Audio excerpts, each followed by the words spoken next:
floating around in the ship that is related to heaven and hell, meaning the helmet of salvation, the belt of truth, the sword of life, the shield of faith, the breastplate of righteousness, and the shoes of gospel.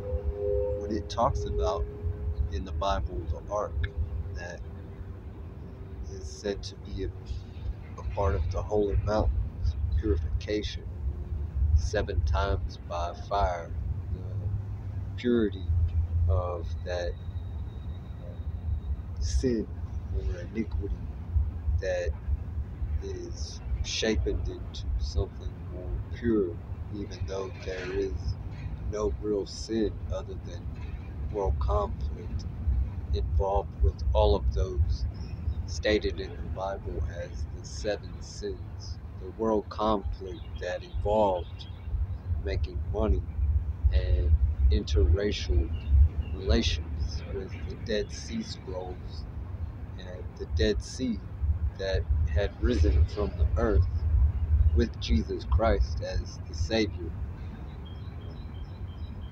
and the many saints that were favored to be the soldiers. When it talks about in the Bible descendants of God, it doesn't mean flesh. It doesn't mean bones or blood, anything like that. It simply means the soul, the star. Descendants of God is welcome in the ark for purity, that lives in this world has no power over. The Savior, Jesus Christ, who came down in the flesh through Saint Matthew and spoke in all of his saints and spoke the words of God as a hermaphrodite, a soul that is interchangeable between male and female, a star, pretty much, the ark in the stars, but the ship floats about the 7 holy mountains in hell in the Dead Sea Scrolls with the great god Hades, brother of the great god Orion, who had orchestrated the church and the foundation of it, and finally a trinity that is about childbirth, dying from God, and coming with that is a great peace of God that comes from the stars called death, that burns in the star or gives life in the child and upbrings the child in many covenants of worms that are used to better structure or better shape the human body internally. That is the internal part of God, is death and life. But the covenants are made from life, but death is made from flesh, and flesh is of nature, and it's not anything else but that. But the flesh has to be purified in the great uh, awakening of the throne, where the sword of light is the mouth that is steering the ship of the ark with the other 4 riders, or the 4 wheels, the 4 steering wheels, but it's only 1 steering wheel. So there are a congregation of 4 in the holy churches where it floats about. This is only my understanding. It's a theorem or a logic written for people to understand. It floats about the 7 churches to and from, like it reads with Jesus Christ to and from, purifying and edifying the saints of the church and the prophets who were chosen to orchestrate with him the will of God amidst the sin, which is childbirth. being born in the flesh, being born in the sin, that Jesus gave his life to. This is my bread, this is my blood, this is my body, and this is my wine, so that God's children, the book that is solely made for God's children to follow, testify to, orchestrate, to gospel about, edify, to make sure that the children in the door that never shuts. This is one angel dies, the three woes: childbirth, dying, and being reborn again. When one angel dies, another one is born, and the door never shuts. But there are prophecies saying that there are 144,000 chosen, and thefted their intellectual properties, like it's written in the Bible, and in this theft, or made desolate for the setup in order to deal. In this is the moral ethic that goes against its own ethic of law. It is called lawlessness. 144,000 are chosen, and a great king was said to have come and orchestrate with the churches, take this money out because you have bought my children. After I have bought my children, and you have given them abominations to overcome, in the great peace that I have rewarded them in the inheritance which is the land. And this is the abomination to the Lord, that it talks about them who have no king, them who have no God. They had already crossed Jesus Christ and made their plate dry and desolate.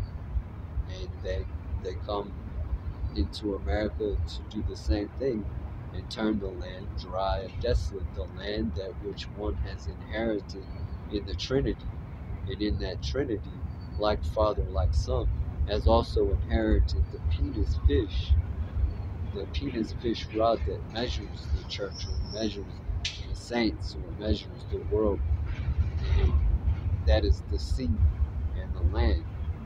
And the inheritance was crossed for love of God's creation, meaning he was humble to share the prosperity, to share the wisdom, to give great understandings to those who orchestrate the moral ethic. Mostly is the law that comes against all of God's children, or the ones who have been gifted wisdom of things that are way too far out for somebody to grasp, or they are lost in the world's moral ethic of money and woman, like it was with Hercules, who was not awake at the tree of the golden apple and fell asleep. And the said analogy of falling asleep to the three sisters seen, not awake, not able to see the truth and the virtue in the truth, and all of the promises made through Jesus in the Trinity, with the said Satan, birth of Satan through the devil Delphi, that rises from the feet as a great salvation of counter, or oracle, that knows the doors of many paths, or many choices to make. And then the birth of the viper Medusa, also established in the end times with Hercules through the penis fish Artaxerxes.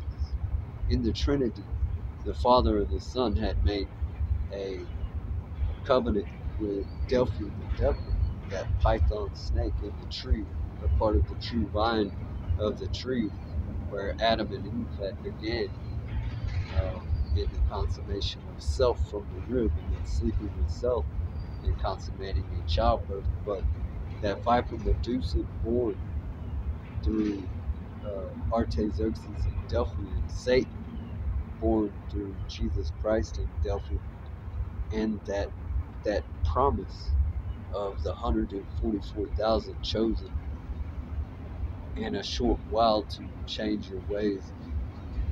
I did not write any of these prophecies, and it is not written in the Bible that there was a consummation on the 40 days and 40 nights of Jesus Christ with the devil.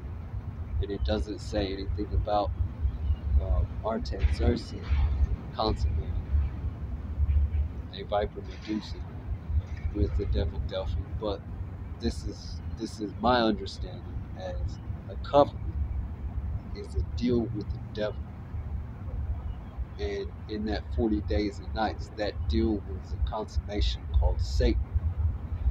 And like father, like son, what takes place on earth also happens in heaven from the land of the inheritance, which is in everybody's mouth, Jesus Christ, and from the sea that was risen from the earth up into the heaven, in everybody's mouth in the Trinity, Artaxerxes. So you come to an understanding that what takes place on earth also happens in heaven, and that covenant, that deal with the devil between the Father and the Son, like Father, like Son, like I explained, is 144,000 deal. The saints carrying the ark of fertility through. This is the hermaphroditic soul or star or descendant of God. It's not the flesh.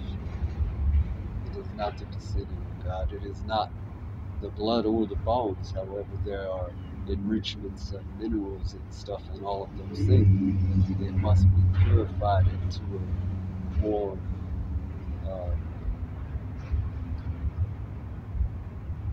you have to remove yourself from the idol, is the words that are written. It has to be purified from that. All of that. There is only one God, and the idol is not the God.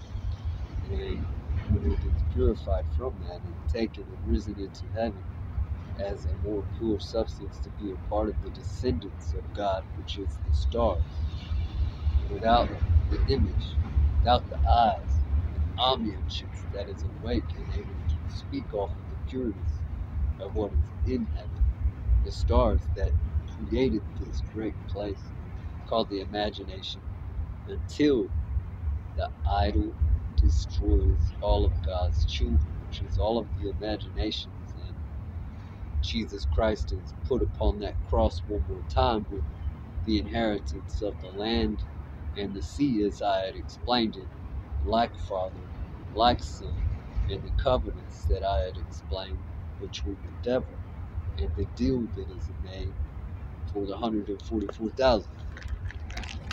The descendants is not of the flesh, it is of the soul. The flesh has an image, and it must be broken down, for there is only one God.